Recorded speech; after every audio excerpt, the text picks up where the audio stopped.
song song te Calvary tlang ka thlen pui chang in kyang le chi Oh hallelujah amen amen mangai na pa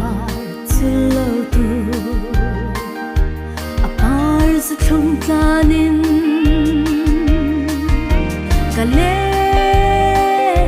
kaleng der de rang thang van sang akhia kalal mangai twal nuam khi ka thlen bun chua Hosanna Hosanna Hosanna lalber su fakin itoy moyan Nintan tu ani Oh Zion Fatata Lal iswa zau hi pathiani Aram min kin nia nei lavang Asam se lang chatuanin Lal ru nuama kyang gan che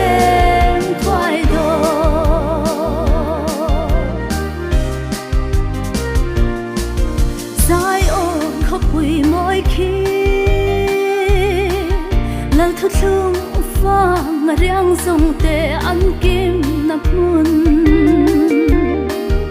in chen na re a to lo chong tin re a kyang ve to anga thang van khopui a khia why not chum pui reng sing to ngai lava rim sai forin chandam fa de kan vu to ang Hosanna Hosanna Hosanna lalber su fakin itoy moyan Nintan tu ani Oh Zion Fatata Lal iswa zau hi pathiani Aram min kin nia nei lavang Asam se lang chatuanin Lal ru nuama kyang gan che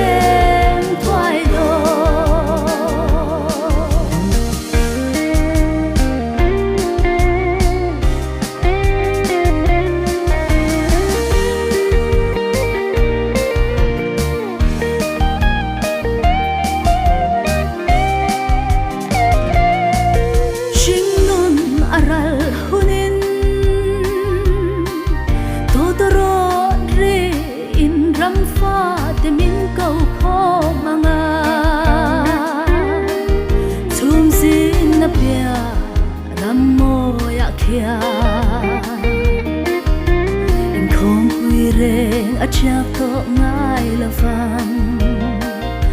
beram no lal rama sitin ram tin ma chan dam fa te so bom faro pui sinin kan leng dial to ang Hosanna, Hosanna, Hosanna Lalber su fakin itoy moyan Lal kim ti pay asu Nintan tu ani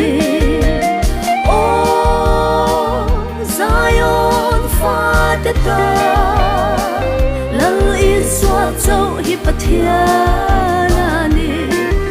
aram min kin nia nei lavang asam se lang chat